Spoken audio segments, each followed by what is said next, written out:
Hello and welcome to another episode of Desi Fire podcast. और आज मेरे पास में एक नहीं दो गेस्ट हैं, Shruti and Vikas. These guys run CAGR funds. तो मेरा सबसे पहला क्वेश्चन तो ये है कि आप लोगों के पास में कौन से लाइसेंसेस हैं आप जो सर्विसेज प्रोवाइड करते हैं उनके लिए? So we started the wealth management business with MFD. हमने एक mutual fund distribution company start करी थी for which we had the AMFI ARN जो सबको लेना ही पड़ता है। उसके बाद कुछ साल बाद we realize कि हम एडवाइजरी स्पेस में घुसना चाहते हैं where we want to run advisory. So अभी हमारे पास एक SEBI registered investment advisor licence है जो मेरे इंडिविजुअल नाम पर है। We are exploring whether we can move it to a corporate setup or not. So now we have an MFD business and we have an advisory business. So ये दो verticals हैं हमारे। तो इन दोनों में फर्क क्या होता है ब्रॉडली, अगर आप थोड़ा समझा पाएं तो? देखिए, म्यूचुअल फंड डिस्ट्रीब्यूशन बिजनेस में क्या है कि पहली बात तो ये है कि आप सिर्फ म्यूचुअल फंड पोर्टफोलियोज मैनेज करते हो इन्वेस्टर्स का, और जो फंड्स आप रेकमेंड कर रहे हो वो मोस्टली रेगुलर म्यूचुअल फंड्स ही होंगे। तो आपकी जो रेवेन्यू है वो कमीशन के थ्रू आती है जो AMCs आपको देती हैं। एडवाइजरी बिजनेस डिफरेंट है। पहला डिफरेंस ये है एडवाइजरी में कि जरूरी नहीं है कि आप सिर्फ म्यूचुअल फंड्स देख रहे हो। You can have a more holistic purview of the entire portfolio, asset allocation. आप ये बता सकते हो कि आपको कौन कौन से एसेट क्लासेस में डालना चाहिए, कौन कौन से प्रोडक्ट्स में डालना चाहिए, कितना डालना चाहिए, and therefore you can have a more broader and more well-rounded advisory view of a financial situation of a family or an investor. And दूसरा डिफरेंस ये है कि इसके लिए आपको कोई कमीशन नहीं मिलता। तो अगर as an advisor, as a SEBI registered advisor, अगर मुझे म्यूचुअल फंड्स रेकमेंड करना है किसी क्लाइंट को, it has to be direct mutual funds. There can be no commissions that I can earn. So that is the primary difference. It has to be a fee-based business, whereas MFD can be a commission. It is a commission-based business. Fair. Now I went through your LinkedIn profiles. You are a CA by qualification and you are an MBA by qualification. I understand that in the Indian aspect. मेरी wife is a CA and MBA as well. What I did not understand is, I saw on your profiles that both of you are CFA charter holders and for a period of 10 years or so now. So CFA तो international qualification है ना, उसका ये India के अंदर इस वगैरह के ऊपर या financial planning के ऊपर, how does a CFA help? Yeah, so you're right, Ravi, that CFA is an international qualification, but if you go through the course material and if you dig deeper, you'll understand that investing is more generic. So क्या होता है कि जैसे मैंने CA किया है, CA में जो मैं पढ़ाई करता हूँ, taxation is about India. Most of the things which we read in CA is predominantly more specific to our country and regulations within our country. But when you go to a course like CFA which teaches you about investing, उसमें क्या है ना, बहुत सारी generic content है. So it's beyond countries or boundaries. So when you learn about ethics, when you learn about say quants, so these are applicable everywhere across the globe. So it is more pervasive, and these are things that you learn which can be implemented anywhere across the globe. But with CFA, what happens is that it's not only about what you read in the curriculum. If you don't practice it like with actual doing, then without that you don't find CFA adding too much of value. So that is more generic and it's more of practice based learning is what I can say about CFA. And additionally there are two more aspects, Ravi. एक तो क्या है ना कि आप अगर CFA community, in fact India is one of their biggest like base of students doing CFA here. अच्छा. One of the biggest base globally. And if you look at the network of people that you get access to, so I am a very active volunteer with the CFA society, and हम दोनों ही काफ़ी seminars और जो इनके investment conferences होते हैं उसमें जाते हैं, and the kind of people you see, the kind of that network, उसका जो एक value addition है ना, वो this is a very I would say they have curated this very well to get add that value to you. And like Vikas mentioned, the whole thing of ethics, हमारा जो profession है, we hold an immense level of responsibility on our shoulders because we are managing money of families who are blindly trusting what we are saying कि यार आप 10 साल बाद सुखी रहोगे. Like to trust somebody to who's telling you this, there's a lot of fiduciary duty that we carry with us. And while all of us understand कि एक fiduciary duty के साथ क्या responsibilities आती हैं, But learning ethics very early on kind of reinforces that in you very early in your career or in your academics. So then you know कि आपका foundation क्या है, how are you supposed to operate in this business. Fair. तो आप लोगों ने फिर CFA करने के बाद में you guys started this company together. Typically what happens is, as far as in most of the examples that I have seen, people who get into advisory or even CAs or any form of consulting, so to say, not just this, either they join someone who's already established and has a business and then you join with that, or you start it independently. तो आप लोग दोनों को ही उस point of time पे you didn't really have any sort of a base. How did you guys decide कि अच्छा हम लोग दोनों मिलके ये धंधा करना जो है वो चालू करते हैं? How, tell me a little bit about that. So actually this started in the year 2015 when we had an idea that we have to do this business. We were exploring other businesses also, and we both were working in corporate world. What we were observing is that with our own investments in mutual funds and in financial instruments, we started realizing that this is a good product and there's a lot of latent demand. So people don't realize that they want to invest or they have to invest. So this is a different period, I would say. Like when I see 2025 and 2015, there's actually massive change which has happened.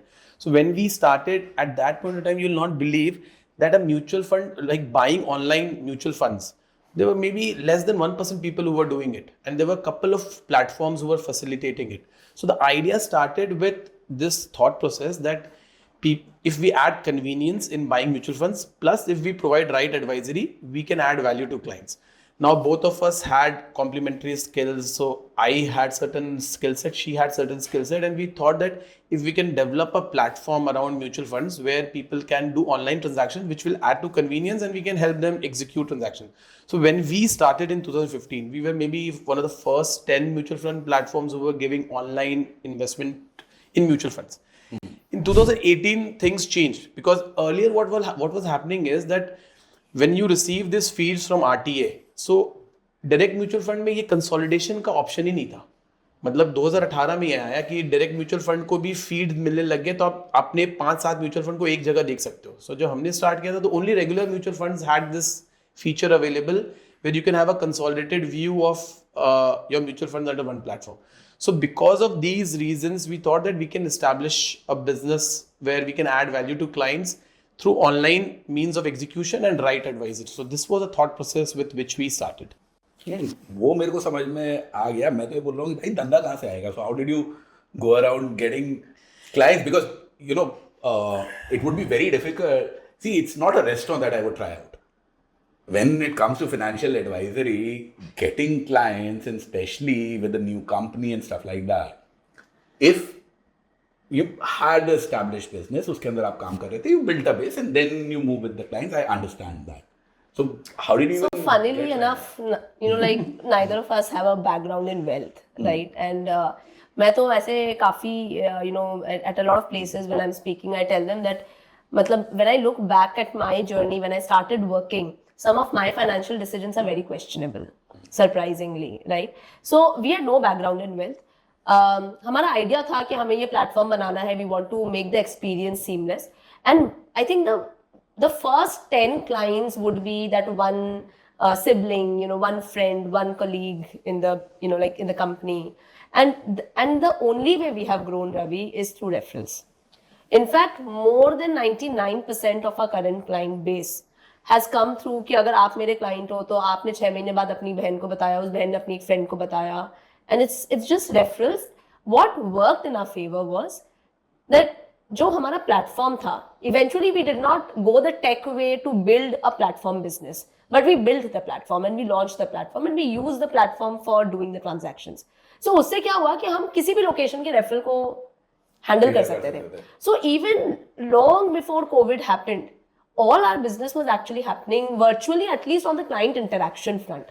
NRIs भी हमारे clients बन सकते थे, and we had some NRI clients from Singapore and Dubai at that point in time, and because they were referrals, right? So referral से क्या होता है कि 50% तो conversion वहीं हो जाता है, because कोई कह रहा है मेरा कर रहे हैं, मुझे ठीक लग रहा है ये लोग, तो 50% तो conversion वहीं हो जाता है. उसके बाद they just want to talk to you and understand कि आप क्या करते हो, whether you are the right fit people to work with, and they start. So the platform actually served as a hygiene for us, which actually enabled us to, you know, like cater to clients across location and not focus on one, you know, one particular location. Fair.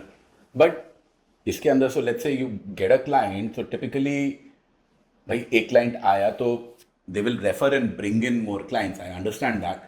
But do the original clients also stay with you for a long enough period? How does that part work?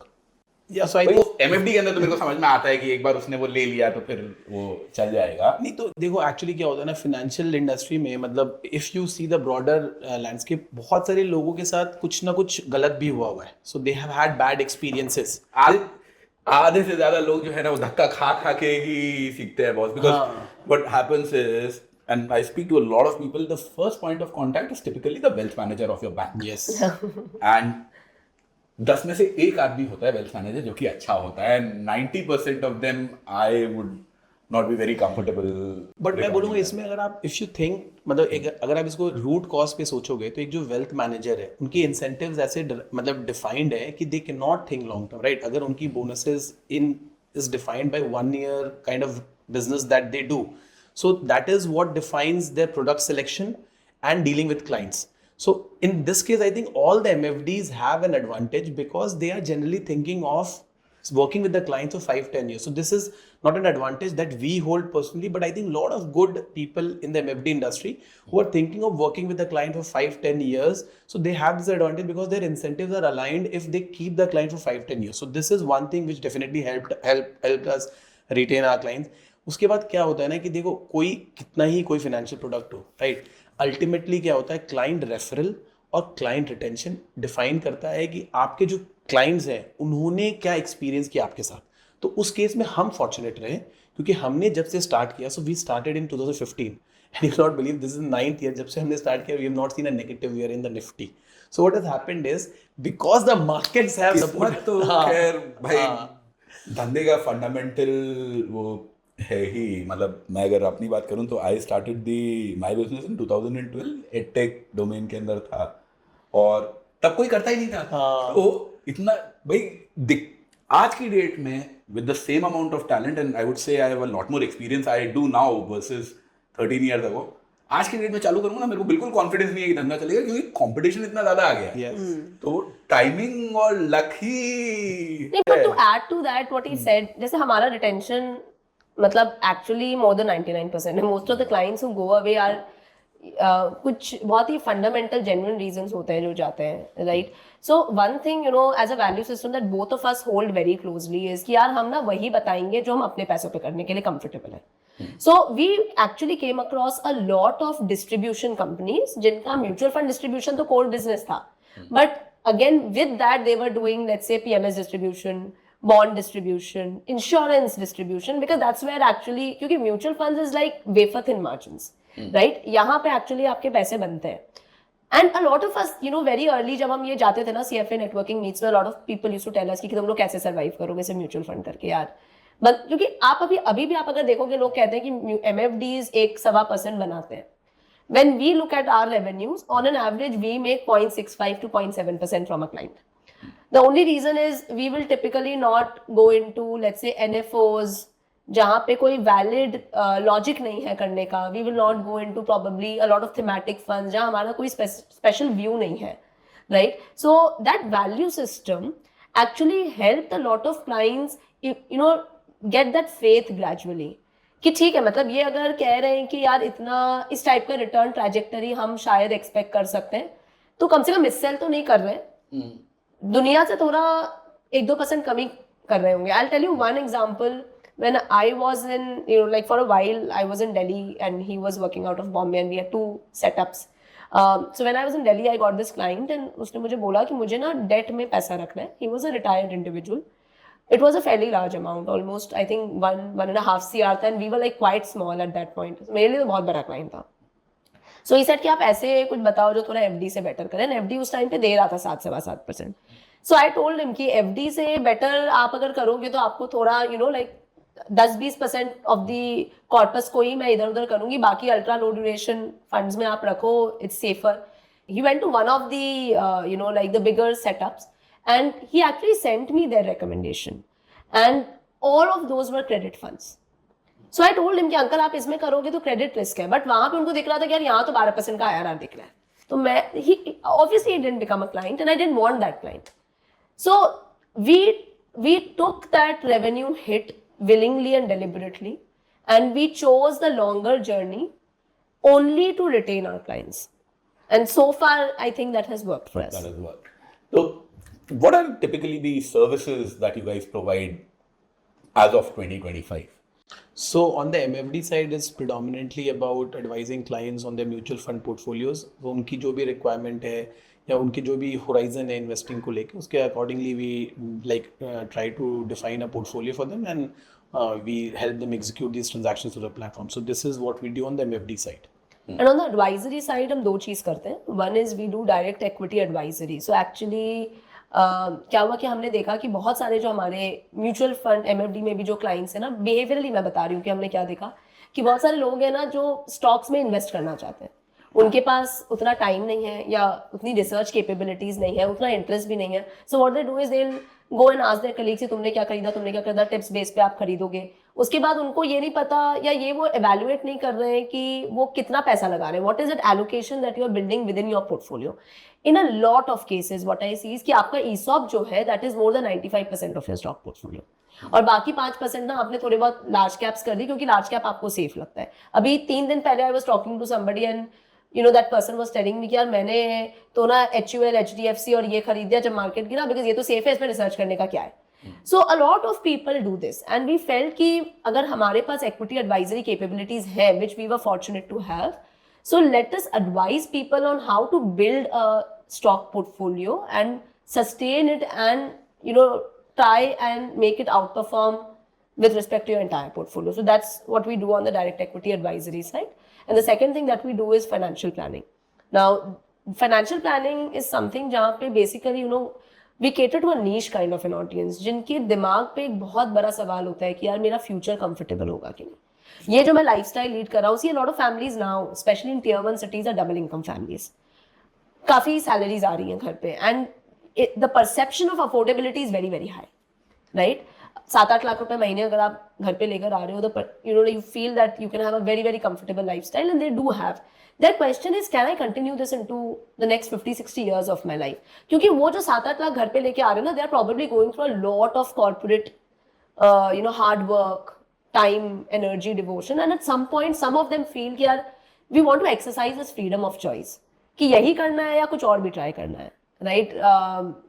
जैसे अभी कुछ देर पहले आप कह रहे थे कि यार मेरा हो गया, right. A lot of people go through that journey and they feel कि यार at some point we want to take that choice ourselves and not go to the office क्योंकि यार एक सैलरी तो आनी चाहिए. This is one. एंड इसमें भी क्या होता है, specially people who are in the mid-30s to early 40s, generally उनके बच्चे यू नो स्कूल में होते हैं, they know कि आप 15-20 साल और काम कर सकते हैं and they start thinking about co-existing goals. कुछ लोगों ने घर खरीद लिया होता है, कुछ ने नहीं खरीदा होता है, and they have this goal of घर भी लेना है, बच्चे को भी एजुकेशन देनी है, अपना भी एक फाइनेंशियल इंडिपेंडेंस टारगेट करना है, and they don't know कि ये सब हम जो कर रहे हैं, कमा रहे हैं, बचा रहे हैं, इन्वेस्ट कर रहे हैं, अपनी एक लाइफस्टाइल मेंटेन कर रहे हैं, is this the right way of doing things? So ये जो equity advisory का part है तो उसके अंदर क्या मतलब you send out research reports कि इस महीने we like ITC or how does that? So one is a fundamental portfolio.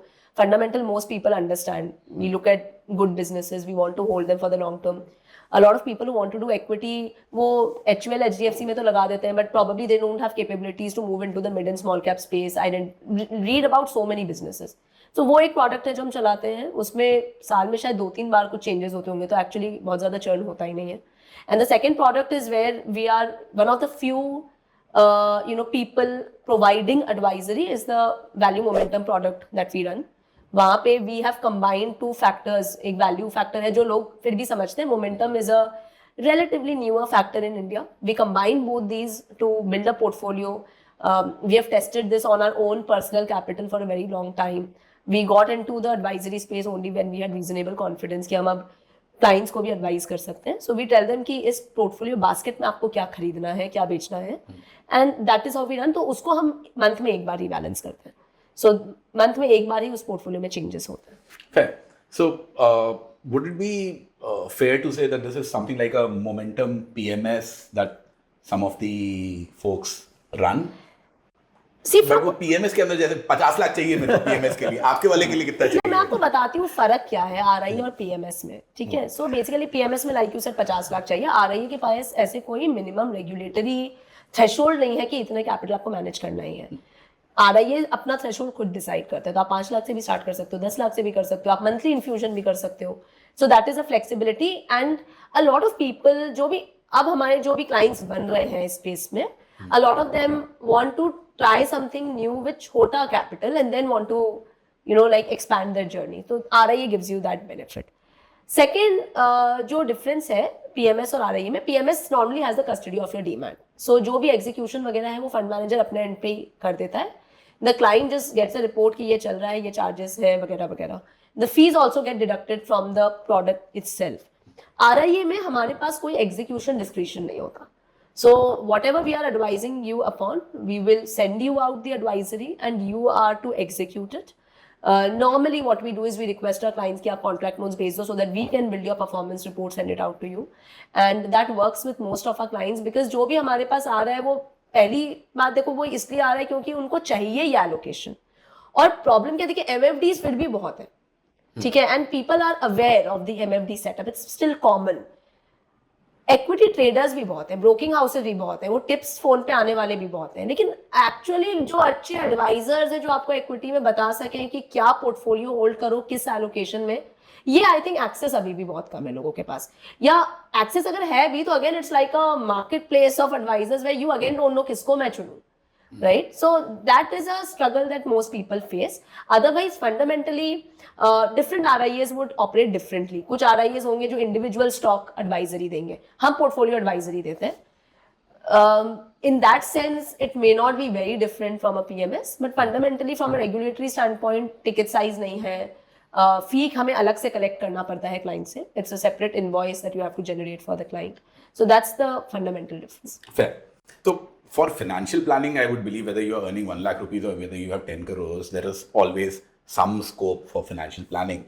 But when you talk about these momentum or value strategies where you are advising people on an equity portfolio, what is the typical ticket size that you would recommend कि अच्छा हाँ कोई listener है सुन रहा है कि यार तेरे पास में 5 लाख रुपया है तब वो तुम्हारे पास में आए कि once he has 20, or your typical clients when they're starting out on this, what's the typical ticket size that you would So suggest actually for see,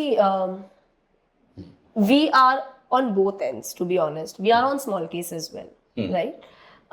Currently we are launching a fixed percentage AUA product, so वो अभी एक बार close for subscriptions है, but we are on small case. So anybody who wants to try the product out can take a subscription on small case and try it out, because it's a flat subscription. आप एक testing fee देते हो और आप try कर सकते हो.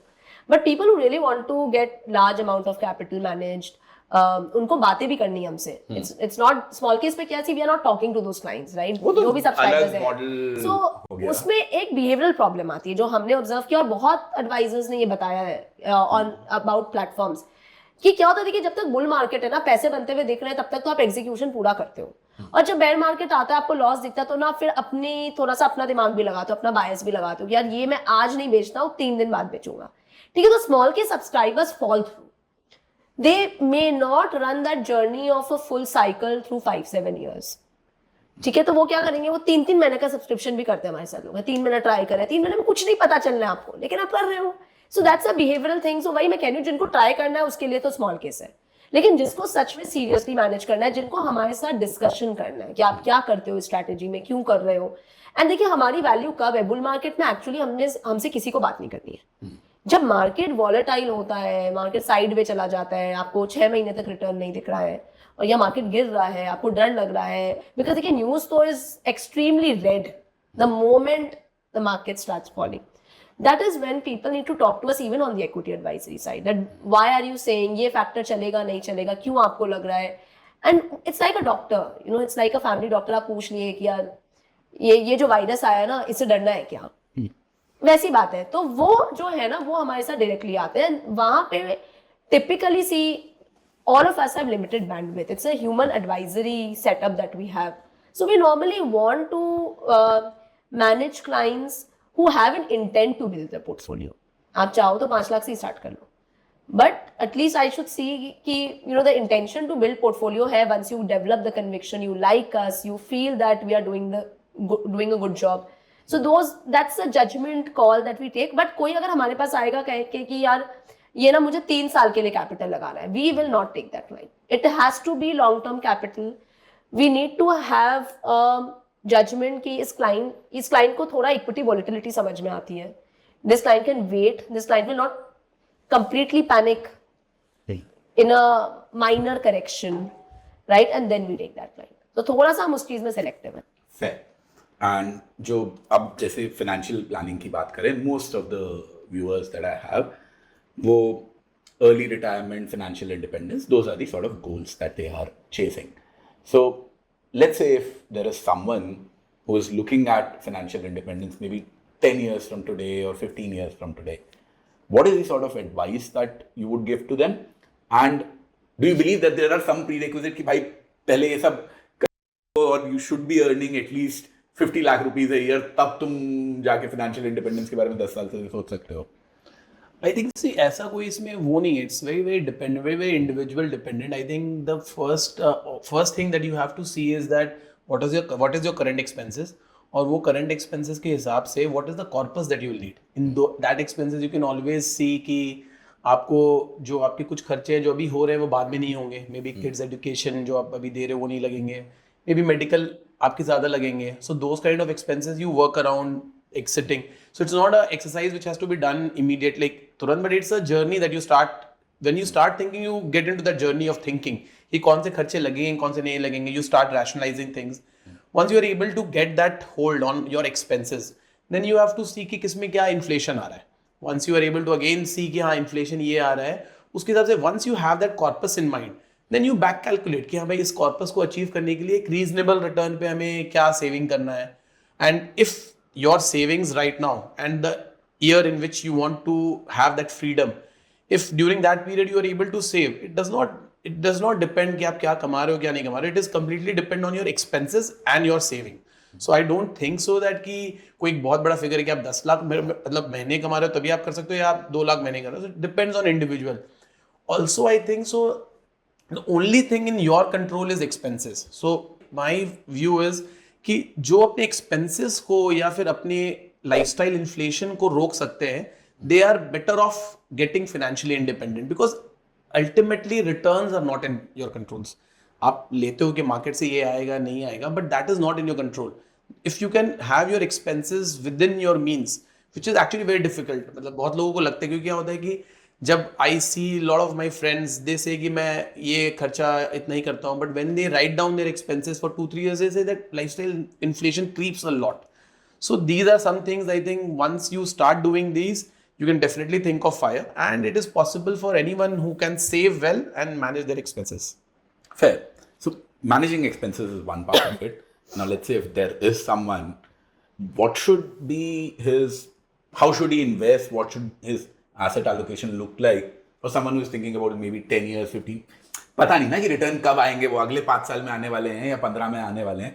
So how does someone figure out his asset allocation for that? Again, what I think is that again it's very individual specific. अगर सपोज करो आपकी इन्वेस्टिंग की एक्सपीरियंस स्टार्ट हो रही है अभी, आपने कोई भी इक्विटी रिलेटेड इन्वेस्टमेंट कभी भी नहीं की है, then personally I believe that you should start slightly with a lower equity allocation, और आप उसको थोड़ी सी वोलेटिलिटी देख के ही बढ़ाओ. अगर आप you have seen it and now you have a very very clear goal कि हाँ मुझे 15-20 years के बाद ही कॉर्पस चाहिए, and you've seen some volatility, so that is very evident when you talk to a client, when you speak to someone कि हाँ I have seen 2020, this was my views, or if you have seen 2-3 cycles, then you can be slightly aggressive. I think if your cash flows don't need to dip into your investing right now, you can go slightly aggressive, and the predominant allocation has to be equity. Maybe some gold you can add because that is a hedge which helps you manage volatility during economic downturns, but your major asset cannot be in debt.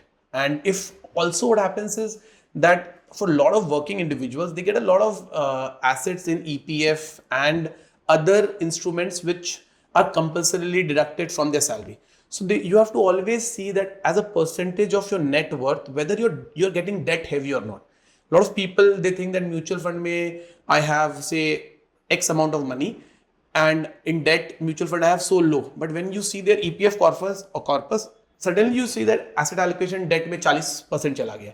अब 40-50% अगर आपका debt allocation है और आपका goal 15-20 साल दूर है, so I don't think so that is the right way. So these are some things that you have to see, and it has to be like followed religiously for the next 15 years for you to make money. I think basically you have to think about कि आप ना जो आपका lifestyle inflation है, जिस rate पे आपका cost बढ़ रहा है, उससे आपको बहुत significantly outperform करना है. For example, in one of the portfolios I saw, it was like a working couple, South India के थे. They had 3-4 properties, but they did not have even 20 lakhs in mutual funds. But they were aiming for financial independence because they were very tired. They were in their early 40s and they were very tired of the corporate race. Now, if you look at the rental yields that they were getting, और उसमें क्या था कि एक property बंद भी पड़ी हुई थी, तो उनको actually ये पता भी नहीं था कि इस capital पे what is it that I'm getting. Loans खत्म हो गए थे, salary बहुत अच्छी आ रही थी. So what happens is from it when we talk about allocation, in a lot of portfolios, one is debt and second is real estate. People need to be mindful of every allocation. अगर आपको लगता है कि यार ये particular real estate bet मेरा मुझे 5-6% inflation beat कर सकता है, तो आप करो. But in most cases हम अभी तो नहीं देख रहे हैं. So which is why there is a view कि यार मतलब इतना ज़्यादा real estate exposure मत बढ़ाओ. This is we have grown up seeing our parents doing that and that was a different era. अभी वो चीज़ें नहीं work कर रही हैं. So equity is the most established form of asset class जिससे आप कर सकते हो. अब बहुत सारे यंग वाले लोग हैं जो वो थोड़ा बहुत कहेंगे कि हम ना स्टॉक से स्टार्ट करेंगे. बट अगेन देखिए क्या है, आपकी बिहेवियर आपको करने नहीं देगी. आप कॉन्सेंट्रेटेड बेट लोगे, सबके पास लिमिटेड रिसोर्सेज है, आप 4-5 स्टॉक लोगे, आपने ठीक से रिसर्च भी नहीं किया, ये किसी ने बताया, तो एक डिसीजन पैरालिसिस हो जाता है, आपको पता ही नहीं है किससे निकलना है. ऐसे करते करते I have seen portfolios which have more than 80 stocks. अब वो मैनेज नहीं हो पा रहा है, तब उनको लगता है यार अब क्या करें. So instead of going there, I think having an asset allocation approach really helps you to monitor your own behavior. So fair. The issues that you are saying is people end up having too much debt because of the EPF thing, and the other aspect is that they end up having a lot of real estate, etc. And that's a problem when you are in the accumulation phase, so to say. Let's go ahead a little bit. What sort of asset allocation would you recommend for, let's say, someone who has fired or is close to कि अच्छा हाँ ठीक है, मेरे हिसाब से मेरे को 100 रुपया चाहिए था, मैं 90-95 के आसपास पहुंच गया हूँ, 1-2 साल के अंदर मार्केट अच्छा रहा तो I'll hit that goal, so to say. What sort of asset allocation would you suggest for those folks जिन्होंने पैसा बना लिया है? So I think actually वहाँ पे भी ना 2 तरीके के लोग हैं. एक है जिसने फायर अचीव कर लिया अर्ली इन लाइफ, एंड जब आप फायर अचीव आप कहते हो कि मैंने फायर अचीव कर लिया, तो आपको ये भी सेंस रहता है कि मैंने अपनी लाइफस्टाइल जो मैंने सोची थी वही आज भी है. ठीक है. And there are 2 ways in which we normally tell people how you can actually fund your life after fire. एक तो मुझे ये भी लगता है कि फायर में ना सिर्फ FI वाला ही कॉन्सेप्ट ज्यादा होता है. RE रिटायरमेंट तो कोई करता नहीं है because boredom is like a big mental problem. So कुछ ना कुछ तो लोग करना ही चाहते हैं. It may not earn you the same kind of money, but you want to utilize your time. It does not. साल के 2 लाख रुपए कमा रहा हूँ मैं अभी. 2 साल पहले साल का 1 करोड़ कमा रहा था. So I fully agree. Yeah, so मतलब उनको क्या एक तो सेंस है कि मेरे को क्या एक्सपेंसेस चाहिए. तो we tell them 2 things. देखो एक होते हैं जो जिनको समझ होती है मार्केट्स की. They know the terminologies well. They understand the instruments well. तो वो we tell them कि आप नॉर्मल अपने पोर्टफोलियो से SWP कर लो. Systematic withdrawal plan. तो एक तो वो बहुत टैक्स एफिशिएंट है. दूसरा क्या है कि आपके कैश फ्लोज एकदम स्ट्रीमलाइन है. आपको पता है इतना पैसा आपको चाहिए, इतना पैसा आपको आ जाता है. And the rest of the portfolio is still aggressively aligned. जैसे आपने फायर अचीव किया. फायर आप बहुत मुश्किल है कि अगर जनरेशनल वेल्थ नहीं है और आपने इक्विटी भी नहीं लिया है तो बड़ा मुश्किल है कि आप फायर अचीव कर पाओगे. मतलब हम तो एक भी केस अभी तक नहीं देख पाए. नहीं होगा. So, कहाँ से होगा भाई. 60% आपका 6% डेट में आएगा, उससे ज्यादा आपका और या फिर आपका खुद का बिजनेस है और आपने उसमें कुछ अनलॉक कर लिए वैल्यू, तो एक अलग बात है. But for most people and for the masses I am talking, it's very difficult. तो अगर आप इक्विटी करते करते फायर अचीव किया ना, so you really value the the asset class a lot more, and then you are much more conducive to having an SWP strategy. But if I go much more ahead, when people are in the age bracket of closer to the 60s, I think the risk appetite drops at that age. And sometimes they don't find SWP to be very intuitive. उनको लगता है हम अपनी पूंजी तोड़ रहे हैं या whatever. तो उसमें हम नॉर्मली ये कहते हैं कि देखो 2-3 साल का जो खर्चा है ना, आप उसको चाहे तो FD में रख लो या लो ड्यूरेशन डेट फंड्स में रख लो, ताकि 2-3 साल तो आप मेंटली एकदम पीसफुल हो कि मेरा खर्चा तो आराम से चलेगा. And that gives the rest of your corpus time to grow in a portfolio of funds which is in sync with your reduced risk appetite. In both these strategies, you are able to manage your cash flow. At the same time, not liquidate everything from the market and put them in a very safe instrument.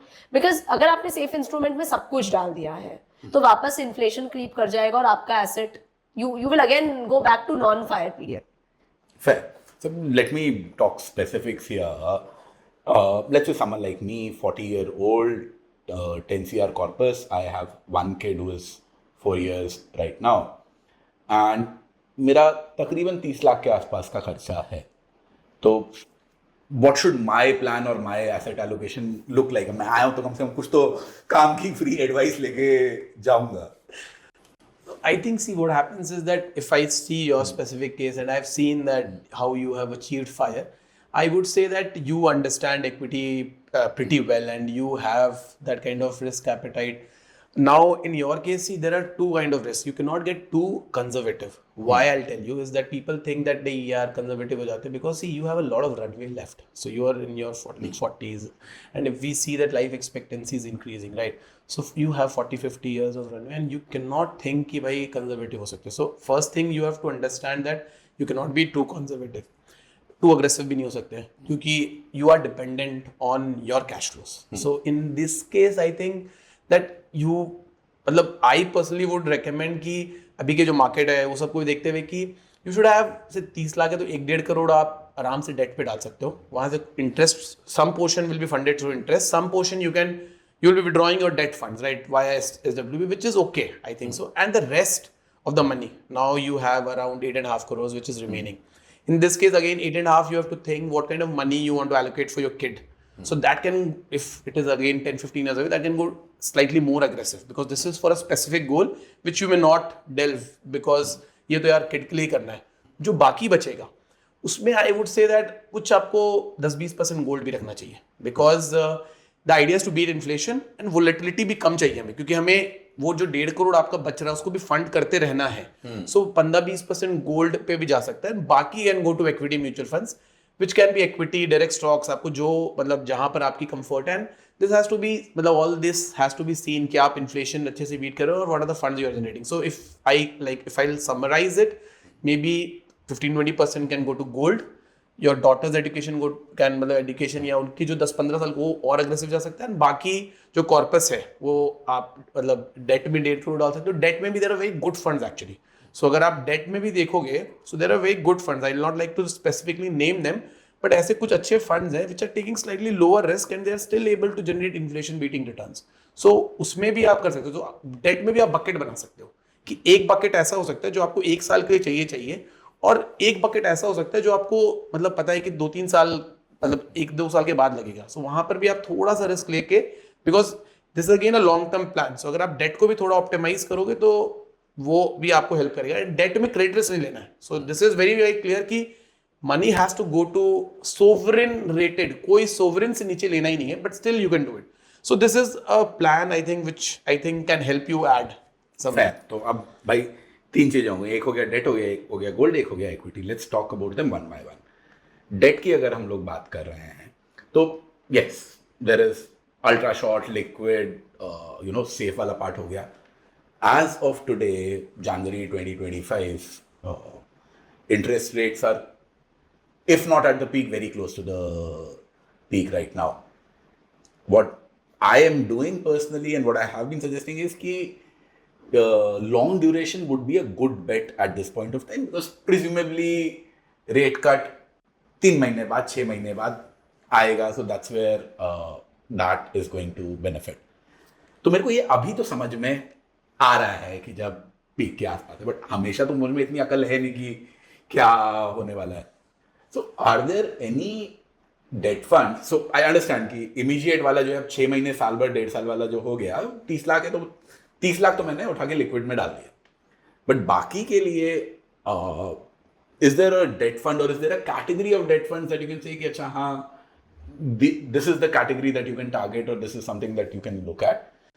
See again, ये दो मालूम है debt fund I would say is slightly more, मतलब ये इतना simple है नहीं. सो जैसे मैं आपको बताता हूँ कि आप जैसे बोल रहे हो कि इंटरेस्ट रेट पीक कर गया है नहीं क्या है. So I am in the same boat as you. So I would also say कि हाँ लग रहा है कि इंटरेस्ट रेट पीक कर गया है, बॉन्ड्स की डिमांड है तो नेक्स्ट ईयर तक गिरना चाहिए.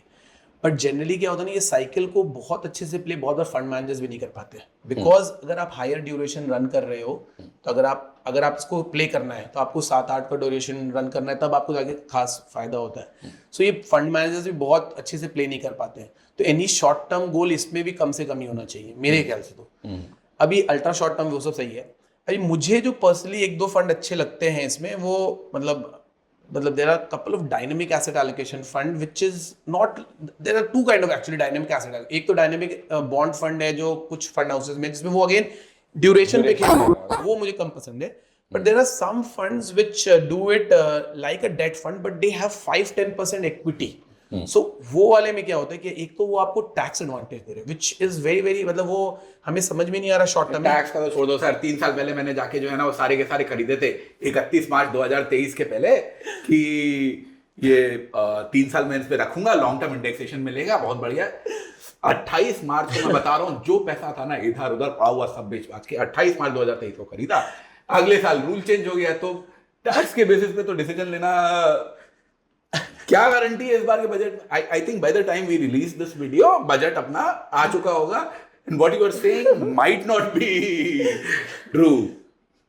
So you are right in this, I would not deny it, but यार जो भी अभी के circumstances है उसके basis पे we'll have to think. So that hit I also took, right? तो मैंने भी डाले थे.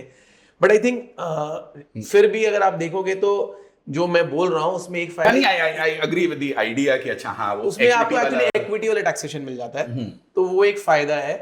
Plus what happens is that मतलब there are some fund houses which are actually very very ideology centric. So वो क्या है ना, जो वो बोलते हैं वो करते हैं, and that you can see from the 20 years track record. तो they are not trying to sell you something because it's a good thing, but they actually try to like follow it through thick and thin. So there are some funds which will actually help you, like the conservative hybrid funds or some dynamic asset allocation fund. And then again, you have to do your own research where you have to see that what kind of volatility they have had. And if you have any apprehension, you should know that क्या risk आप ले रहे हो. But yeah, there is some value add which can be done over there. और जो आपकी point थी on interest rate, I am with you, but I would still say that for a retail investor, it is better that you don't play it with a very very big corpus. अगर आपका कोई गोल आसपास है और अगर आप उससे date fund के थ्रू करना चाह रहे हो, you're better off not doing it. नहीं I fully agree with you on that. मेरा पॉइंट तो वो था कि जैसे अभी तो मेरे को फिर भी थोड़ा बहुत समझ में आ जा रहा है, but let's say 3 years ago things were not very clear कि किस डायरेक्शन में जाने वाला है. So I essentially wanted कि ये A is the all season bond funds और वो डायनामिक बॉन्ड फंड्स जो कि अपने आप ड्यूरेशन एडजस्ट करते रहते हैं, is that the better route to take, और द डायनामिक एसेट एलोकेशन वगैरह वाले, डायनामिक एसेट एलोकेशन हाइब्रिड वगैरह वाले आ रहे हैं जिसमें थोड़ा बहुत इक्विटी है, which becomes I think in दोनों ही केसेस में ना आई थिंक डेट पोर्टफोलियो को भी डिकोड करना इंपॉर्टेंट है. काफी सारे ये जो बॉन्ड फंड्स है ना, इसमें credit risk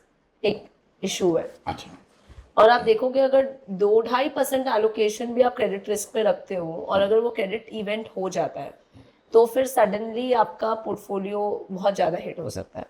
so I think when आप अगर डायनेमिक बॉन्ड फंड भी कर रहे हो तो it's important to go down and look at what kind of bonds are they holding. इसमें मैं आई जस्ट ऐड यू, जैसे आप 2013 की साइकिल देखो, उसमें क्या होता है ना कि शॉर्ट टर्म में 6 महीने में बहुत वोलेटिलिटी आई थी. तो जैसे क्या होता है, जो डायनेमिक बॉन्ड मैनेजर है उसने भी तो कोई थॉट प्रोसेस से एक ड्यूरेशन व्यू लिया है, तो वो भी गलत हो सकता है. मैं वो at the end of the day वो एक ह्यूमन कॉल है, तो उस चीज को सबको देखना पड़ेगा. एंड आई थिंक वो 2013 टाइप में ना, जब 2021 टाइप में, आई थिंक उस टाइम पे target maturity funds were a very attractive asset class. उस टाइम के ऊपर तो मतलब जस्ट द फैक्ट कि टैक्सेशन इतना ज्यादा आपके फेवर में था, any debt fund would have कि भाई, क्योंकि वो इंडेक्सेशन से इतना ज्यादा फायदा हो जाता था ना at that point of time. But ठीक है, anyways moving from debt to gold. Gold के लिए भी आपने एसजीबी वगैरह तो करवा दिए बंद। इतना बढ़िया होता। अब गोल्ड के लिए क्या किया जाए? गोल्ड के लिए तो इट डिपेंड्स यार, again it's your personal preference. आपको फिजिकल गोल्ड पसंद है आप फिजिकल रखो, या फिर gold ETFs are a good option. वहाँ पर आपको थोड़े चार्जेस तो लगेंगे, but the good part over there is that कि आप रेगुलरली खरीद सकते हो। ट्रांजैक्शन कॉस्ट एक्चुअली क्या होता है ना, फिजिकल गोल्ड में भी ट्रांजैक्शन कॉस्ट है, ये lot of people don't realise, but if you go there is a bid ask. तो अगर क्या होता है कि अगर आप सब उसको खरीदने जाओगे तो आपको 75,000 में, मतलब बेचने जाओगे तो 75,000 में बिकेगा, खरीदने जाओगे तो 76,000 में बिकेगा। So that there is a transaction cost. So मतलब if you think in terms of cost, SGB was the best. मतलब वो तो एक नो ब्रेनर वो तो हाँ इसलिए मतलब बंद हो गया। उसमें गवर्नमेंट को लॉस हो गया actually. I am telling you, government exchequer को लॉस हो गया। अरे क्या बात कर रहे हो? There is speculation which I don't believe, but I have actually read in multiple places कि ये जो गोल्ड के ऊपर ड्यूटी कम हुई थी वो इसलिए हुई थी क्योंकि वो एसजीबी की Redemption. फर्स्ट ट्रांच जो है वो खत्म होने वाली थी। there is this thought process कि वो इसलिए हुआ कि आपको पता है कि जब SGB अगर आप 2021-22 में देखोगे वो डिस्काउंट्स में ट्रेड कर रहे थे, और 2024 में जब से हुआ है कि नहीं आएंगे सब प्रीमियम पे चले गए। सो जिन्होंने डाला है 2020-21 में, मैंने खरीदे हैं तो डिस्काउंट के ऊपर जाके, आपको तो डबल गेन आ रहा है। हाँ, तो आपको डिस्काउंट मिला। और मैं बता रहा हूँ मैंने कम डाला क्योंकि हुआ क्या, वो वही ग्रीड वाली कहानी है। मैंने देखा कि अच्छा अरे आज तो 8% डिस्काउंट है, आज तो 7% डिस्काउंट है, पैसा वैसा निकाला। फिर जब एक्चुअली जिस दिन डालेंगे आज तो 3% डिस्काउंट होता है। अरे क्या करें, नहीं मैं रुक जाता हूँ तो चलो थोड़ा बहुत 3 पे डाल दिया हो तो भगवान की दया कि कम से कम थोड़ा तो डाल दिया, but I waited too long.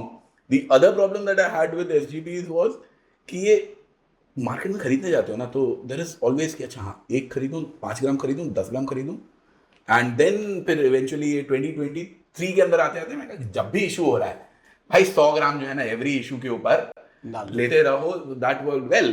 भाई मैं सोच रहा था कि मैं I think I did that in 22 कि 23 और 24 में करूंगा, 23-24 में तो कहानी वाइप आउट हो गई। So that became the gold part of it. And what about equity? How do you suggest the equity part I put in? So equity फिर आपको इसमें जनरली अगर आपका केस है तो I think you can slightly go aggressive, because अगर आप वो 1.5 करोड़ को निकाल ले रहे हो तो आप एग्रेसिव जा सकते हो। अब इक्विटी म्यूचुअल फंड और इक्विटी इसमें क्या है ना, ये तो अब देखो क्या है ना कि ये थोड़ा अब it would require some subjectivity, like subjectivity नहीं है इसमें, आपको पूरा आपको देखना पड़ेगा कौन से फंड्स रिटर्न्स अच्छे निकाल रहे हैं, किसकी आइडियोलॉजी सही है। म्यूचुअल फंड्स में भी क्या होता है कि there can be some temporary underperformance, तो वो आपको देखना पड़ेगा। इक्विटी में अगर आप किसी के साथ PMS कर रहे हो तो आपको देखना पड़ेगा वो एक्चुअली टैक्स, क्योंकि देखो एक टैक्स डिसएडवांटेज है डायरेक्ट इक्विटी में, तो अगर वो टैक्स डिसएडवांटेज को हटा के कोई बीट कर पा रहा है कि नहीं कर पा रहा है। बट अगर आप फंडामेंटली देखोगे तो आपके केस में आप थोड़ा अग्रेसिव जा सकते हो। सो मतलब आई थिंक मेजॉरिटी आपके एलोकेशन फ्लेक्सी कैप फंड्स या फिर आप थोड़े मिड कैप भी ले सकते हो। स्मॉल कैप में थोड़ा कम रखना चाहिए आपको, आपका रिटायरमेंट कॉर्पस। अगर आपको मतलब टाइम करना नहीं आता है साइकिल को तो in my view is that if you are doing small and mid slightly you should be able to time some of the cycles, अगर आपका उसका एलोकेशन ज्यादा है तो। क्योंकि क्या होता है कि there are times when small and mid caps become slightly expensive, और फंड मैनेजर के पास क्या होता है कि कोई फ्लेक्सिबिलिटी नहीं है कि वो स्मॉल कैप कम कर सके, क्योंकि उनकी फंड के ऑब्जेक्टिव ही है स्मॉल कैप मिड कैप में डालना। तो वो चीज को आपको कॉग्निजेंट होना पड़ेगा। अगर आप कम मॉनिटर करना चाहते हो तो आप फ्लेक्सी कैप्स में रहो या फिर मिडल लार्ज में रहो, जहां पर उनके पास फ्लेक्सिबिलिटी है यार कि अगर स्मॉल कैप एक्सपेंसिव हो रहा है तो I can go to like mid cap और a large cap. So again when you are designing your portfolio you have to see how much you can monitor and how much effort you can give to your portfolio. So these are certain things that you can think for your equity investment, which I can think of. नहीं मैं मतलब direct equity और small cap में तो उस level पे भी नहीं पहुंचा। मैं तो बहुत बेसिक पे था कि भाई सीधा मैं वो निफ्टी 500 का इंडेक्स उठा लूं कि मैं एक्टिव फंड्स की तरफ जाऊं। So that's the basic. अगर आप ऐसे देख सकते हो तो अगर आप एक कोर एलोकेशन इंडेक्स फंड्स में कर सकते हो 30-40%, 50%, जिसमें क्या है आपको सिर्फ थोड़ा बहुत रीबैलेंस। इंडेक्स में भी अगर आप सपोज करो आप एक ही इंडेक्स करो निफ्टी 500 तब तो कोई दिक्कत नहीं है। बहुत लोग क्या करते हैं कि निफ्टी 50 और निफ्टी 50 में एक प्रोपोर्शन में इंडेक्सिंग करते हैं। उसमें क्या होता है कि एक फायदा ये होता है, कभी कभी क्या होता है दोनों इंडाइसेस में एक इंडाइसेस कम अच्छा करता है, ज्यादा अच्छा करता है, तो उसको रीबैलेंस करके भी थोड़ा अल्फा जनरेट कर लेते हैं। सो क्या हुआ 2020-21 में निफ्टी 50 अच्छा करता है, नेक्स्ट निफ्टी 50 नहीं कर रहा था, फिर तो समय उनकी एलोकेशन उसमें चेंज हो गई। So again these are some strategies that can follow on the index side. Active side में तभी आप जाओ जब आपको लग रहा है कि वो बीट कर पा रहे हैं आपके पैसिव इंडाइसेस को। तो अगर वो पोस्ट फीस आप जैसे भी कर रहे हो अगर वो बीट कर पा रहे हैं इंडाइसेस को, एंड एक्चुअली देखो क्या, there are some funds who are able to do it. So I don't know, I don't want to name some funds, but there are definitely them flexi cap funds which are well managed, जिनके 10 साल की track record है. And I also have couple of them in my portfolio which I have seen that they have, and मतलब मुझे वैसे fund ज़्यादा पसंद है. सबकी अपनी अपनी एक कन्विक्शन बिल्ड करने की तरीके भी होते हैं. मुझे ऐसे फंड ज़्यादा पसंद है जो डाउनटर्न में थोड़ा कम गिरे, because that in itself helps them generate alpha. So this is again my kind of thought process where I want funds which fall less. So ऐसे कुछ flexi cap funds है. So to summarize, you can have a core portfolio, 2 indexing strategies or passive indexes, and like a good portion also in active funds. Predominantly, I feel predominantly flexi cap fund and large and mid cap fund can do the job. अगर आपको मतलब एक decent risk लेके decent return निकालना, उसमें fund selection तो obviously you have to do it on your own. नहीं fund selection I understand, मतलब but you don't really have a very clear view कि नहीं यार एक्टिव को रहने दो, let's stick to passive because the markets are matured and going forward you active वाले लोग जो हैं I don't think the markets have matured to that extent. हम उस लेवल पे पहुंचे नहीं है, क्योंकि आप अगर ट्रैजेक्टरी देखोगे तो मतलब ये जो डेटा है ना, that most active funds don't outperform the benchmark, वो मोस्ट ही है, ऑल नहीं है. So you need to figure out वो कौन से फंड है जिनका ट्रैक रिकॉर्ड है, जिनका मैनेजमेंट स्टेबल है, जिनका आइडियोलॉजी स्टेबल है, and they are being able to follow what they are doing, and they are being able to take some right decisions also, and you must have those in your portfolio, right? Because index will only be able to beat inflation. But अगर आपको equity की समझ है, आपने वैसे ही fire achieve किया है, you have the appetite, so then you have the capability to have a satellite portfolio which is more aggressive. I have something to add over here. See, ये देखो एक्टिव और पैसिव का जो debate है ना, this is an ongoing debate. तो अभी इसमें क्या है ना कि अगेन आपको ये देखना पड़ेगा, अगर आप you are a very satisfied person, आपको आउट परफॉर्म करना ही नहीं है, आपको चाहिए मुझे बस इंडेक्स ही चाहिए, तो obviously index there is no brainer. But अगर आप हो जिसको चाहिए कि नहीं मुझे इंडेक्स से ज्यादा रिटर्न चाहिए, तो obviously if you are thinking on those lines, so active is the only way. Point number 1. Point number 2, अगर आप स्पीवा का रिपोर्ट्स देखोगे तो यहाँ पे कि लार्ज कैप्स तो देखो कम कर पा रहे हैं, तो लार्ज कैप में आपकी जो प्रोबेबिलिटी ऑफ आउट परफॉर्मेंस है वो कम है. सो अगर आप सपोज करो निफ्टी 50 या निफ्टी 100 के लार्ज कैप फंड में एक्टिव कर रहे हो, तो उसमें तो जनरली आपकी प्रोबेबिलिटी कम है, तो उसमें आप मत करो. बट अगेन आप जब पूरे नंबर्स रन करोगे तो flexi cap funds, mid cap and small cap, ये तीनों कैटेगरी में they are able to outperform the markets because of whatever reason. So अगर आप इसमें एक्टिव कर रहे हो तो आपको ये करने के बाद भी मॉनिटर करना पड़ेगा. तो अगर आपको you are someone who wants to just invest and forget, indexing is the best thing.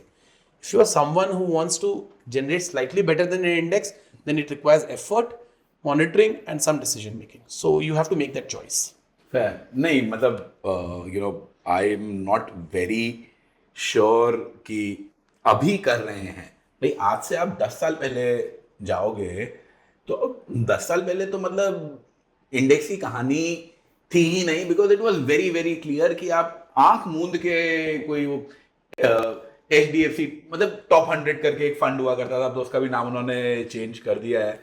There were multiple funds कि आप HDFC, SBI, ICICI किसी का भी आपको लार्ज कैप फंड उठा लोगे, वो मोटा मोटी इंडेक्स को तो बीट जो है वो कर ही देगा. That used to be the case. Today you cannot be that sure about as you are saying, but and I'm not very confident that this outperformance is today. It exists in small cap, mid cap and flexi cap. that 10 साल बाद में maybe उसके अंदर भी जो outperformance But that will be defined by your allocation, right? आप अपना एक certain portion तो वैसे भी पैसिव्स में रखोगे.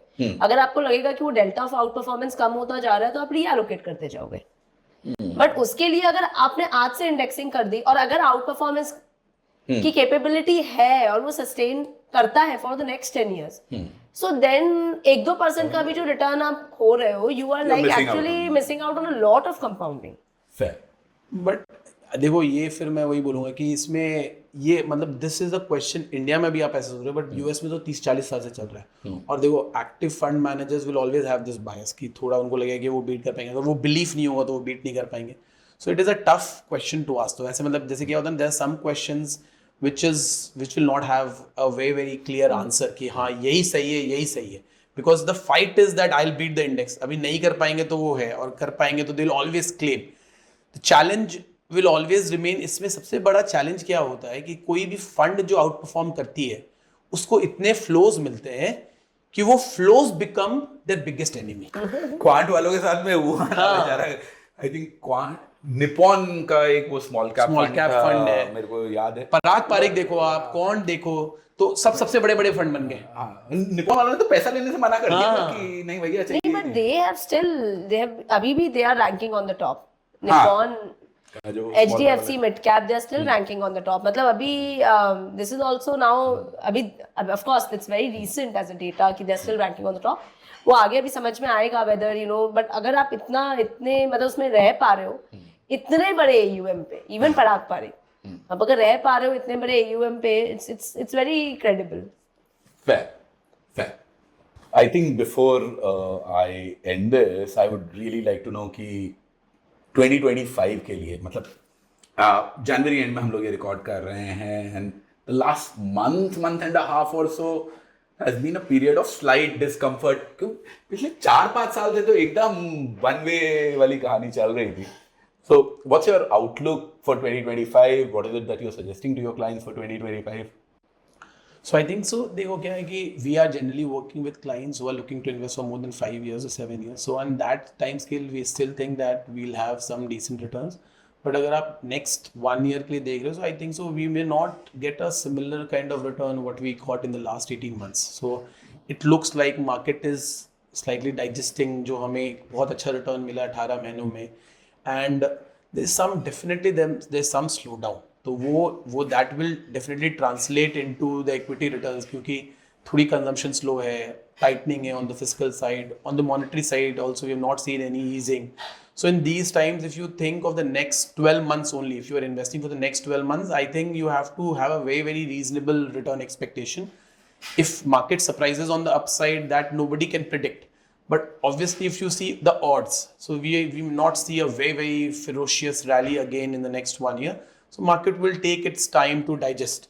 But you are investing for like 5-7 years, then I don't think so that we may see a very, very big correction also without any big black swan kind of event. So अगर कोई black swan आ जाता है तो उसको तो nobody can predict.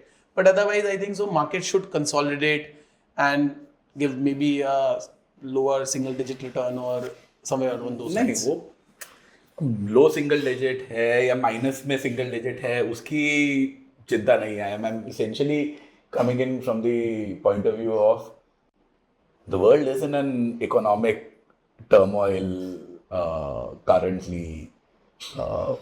There is a large flight of capital which is happening from emerging economies to the US. Dollar के ऊपर आपको 4-4.5% मिल रहा है तो इंडिया में पैसा लगाने में दिक्कत हो ही जाती है. China is going through sort of a crisis right now. So you don't really see a situation like 2008 or a 2000 or a 2020 or something. Black swan event I understand कि भैया कोविड आ गया तो उसका क्या करोगे. अब कल इजराइल ने उठा के मार दिया बॉम्ब ईरान के ऊपर तो कुछ कर नहीं सकते हो. But other than that you don't really see massive correction or anything like that. I don't think anybody was able to predict 2000, 2008 on an economic side also. There were जो 2000 के अंदर there were very, very clear signs of the dot-com bubble forming up. In 2008 also there were Raghuram Rajan sir बैठे थे and there were a bunch of people who took a call वैसे on. तो आपको अभी भी मिल रहे हैं. अभी भी there are, you know, see, this is always a two-way debate and always you will have people who are talking on one side of correction. So there are people who are talking about AI bubble, tech bubble again in the US. And I think it's very difficult to say whether it is a bubble, not bubble. Definitely on the Indian market side, valuations were stretched. And आप actually you know like when we were onboarding clients, हम तो 1-1.5 साल से हमें लग रहा है कभी तो करेक्शन आएगा, रिसेशन आएगा, यहाँ द वॉर हो रहा है, कुछ तो होगा.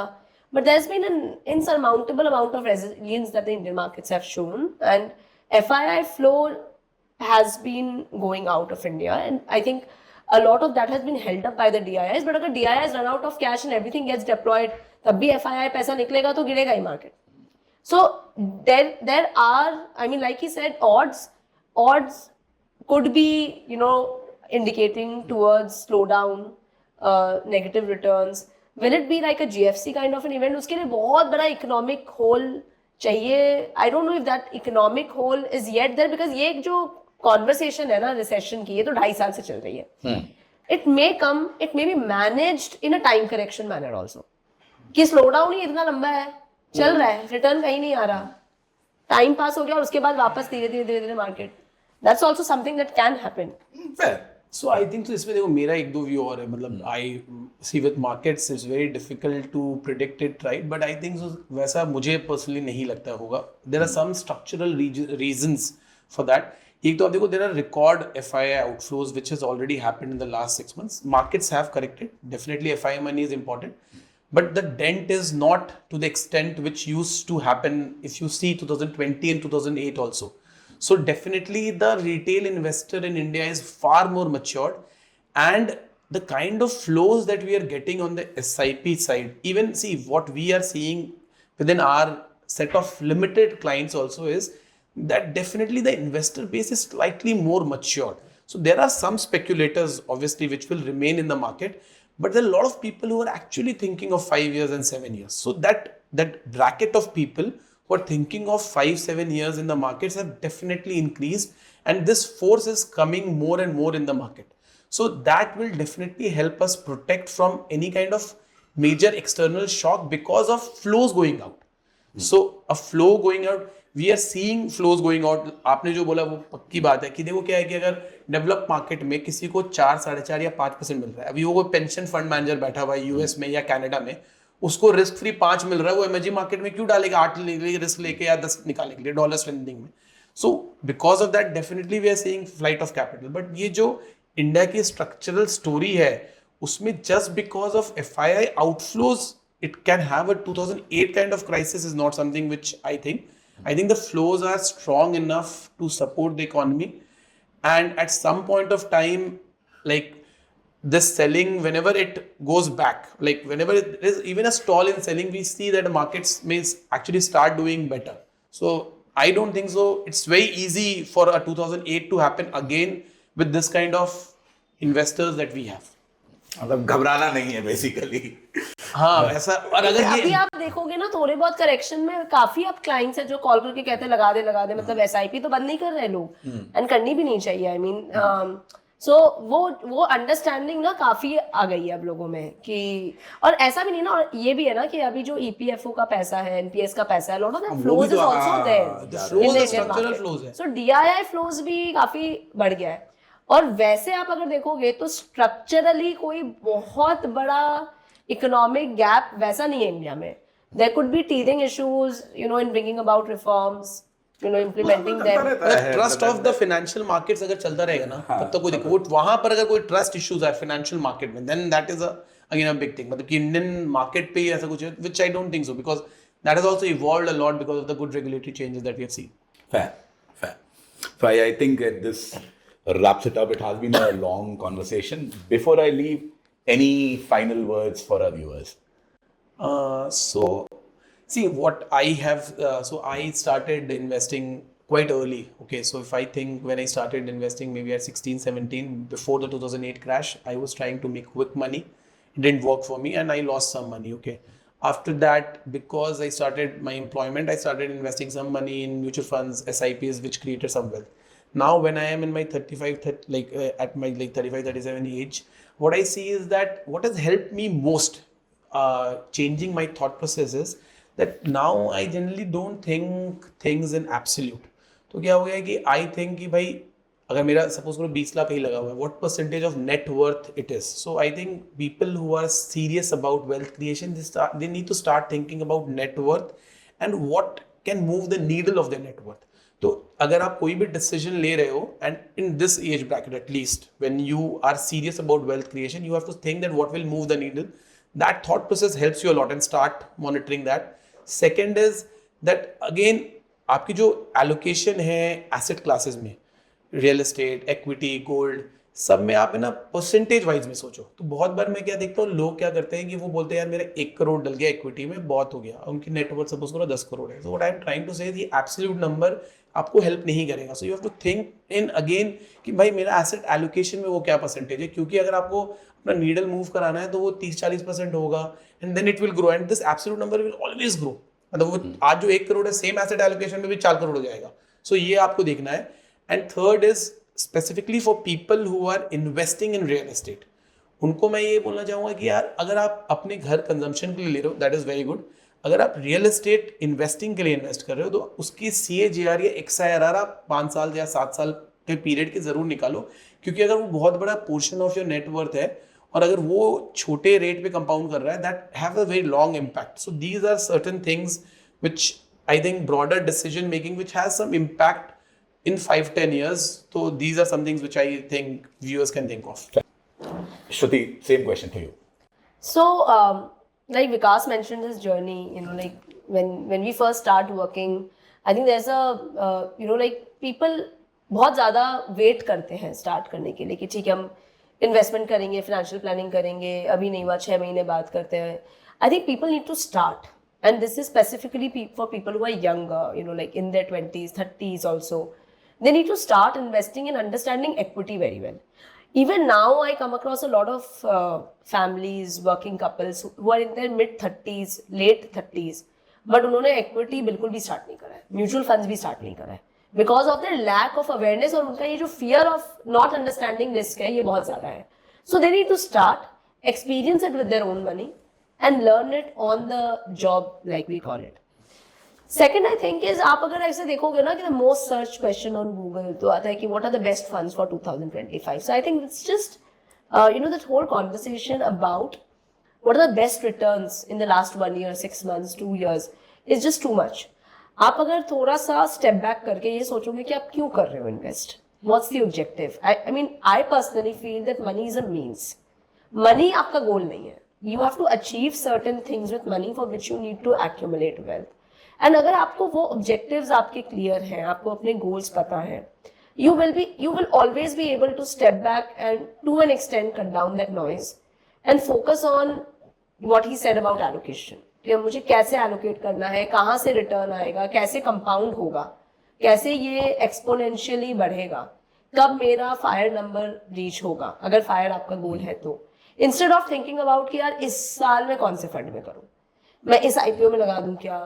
अभी again like couple of days back somebody was telling me यार इस साल तो मैंने एक भी IPO में नहीं लगाया. Now this is not a problem actually, right? कि आपने नहीं लगाया, आपको क्यों लगाना है, आपको पता भी नहीं है क्यों लगाना है, आपको इसलिए लगाना है क्योंकि IPO है.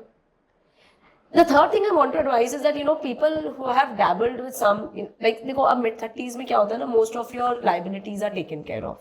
आप 10-15 साल हो गए होते हैं आपको काम करते हुए, there's some amount of disposable income that you now accumulate. Now it's very important to take some very conscious decisions about how you are, allocating your surplus capital. And अगर इस टाइम पे अगर आप ऐसे सोचोगे ना कि मतलब यार मैं यहाँ भी कर दूँ, थोड़ा सा ये कर दूँ, थोड़ा सा इससे टिप्स ले लूँ, these short term actions actually don't move your wealth needle at all. So problem क्या है कि मैं देखती हूँ कि people don't track their net worth. आप अगर पूछोगे, लोगों को expenses भी नहीं पता होता वैसे तो, मतलब आप अगर ये पूछे खर्चा कितना है होगा यार पता नहीं हम क्या फिर मतलब a lot of people surprisingly even in the 40s don't have a broad number to their expenses, right? So what I learned after I got married, and this is something I learned from my husband, that he has this simple Google sheet, उसने वहाँ पे लिख रखा है कि EPF कितना है, FD कितना है, stocks कितना है, mutual fund कितना है, gold कितना है, and he updates it every quarter. Somebody can update it every 6 months. I think that has brought in a lot of change in our own financial behavior. The way we look at allocation, the way we analyze some of the decisions that we have taken. And I think that is a very good practice. And it's a very simplistic practice. आपको कुछ app की ज़रूरत नहीं है, आपको इतना time भी नहीं देना. I think a lot of people don't invest, उनको लगता है कितना टाइम लगेगा. Actually बिल्कुल टाइम नहीं लगेगा. It's not so cumbersome. आपका टाइम लगने की ज़रूरत नहीं है इतना. But a lot of those things, really help you modify and manage your behavior. क्योंकि returns like he said it's वैसे भी कंट्रोलेबल नहीं, हम रिटर्न्स कंट्रोल करना चाहते हैं. Everything else which is controllable we kind of tend to ignore that. Time for example. Fair. I think on that note, we should wrap up today's episode. Thank you, Vikash. Thank you, Shruti, coming to the show. Thank you, and for everyone who is still watching, इतनी मेहनत कर ली है, इतना देख लिया है, तो भाई प्लीज लाइक एंड सब्सक्राइब जरूर करना. Thank you.